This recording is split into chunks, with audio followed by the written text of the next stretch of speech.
आता हे हां 10 मिनिट जे आहे ते झालेले आहेत बरोबर.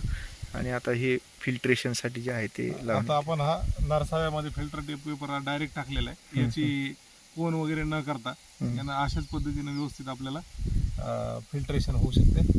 जास्त डोकं लावायची गरज नाही.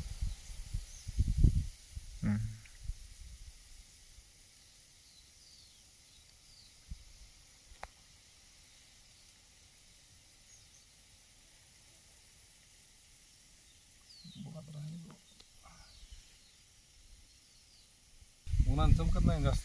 नाही शेतकरी मित्रांनो, आपली जी जमीन आहे तर ते आपल्या जमिनीचा सेंद्रिय कर्ब वाढावा आणि जमिनीची सुपीकता टिकून राहावी याच्यासाठी आपण मागच्या 2-3 वर्षापासून सतत प्रयत्न करतोय. आपण ज्या जमिनीमध्ये बसलेलो आहोत त्या जमिनीमध्ये विषय असा होता की ट्रॅक्टरला 50 HP चा जो ट्रॅक्टर आहे त्या ट्रॅक्टर जागेवर थांबायचा, एवढे मोठे मोठे ढेकळ निघायचे.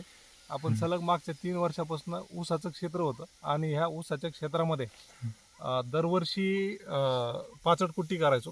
त्या पाचट कुट्टीचा फायदा असा होत गेला की जमीन आज पूर्णपणे भुसभुशीत झालेली आणि आपला जो सेंद्रिय कर्ब आहे जमिनीचा तो जवळपास 1% आलेला आहे आणि तो जमिनीचा सेंद्रिय कर्ब सफिशियंट आहे. आपण या रंगसंगती चार्ट बरोबर याची तुलना करून पाहू शकतो की हा 1% पर्यंत आपला सेंद्रिय कर्ब आपण घेऊन जायला मदत आपल्याला ह्या फक्त शेतीमधले अवशेष न जाळल्यामुळे झालेले.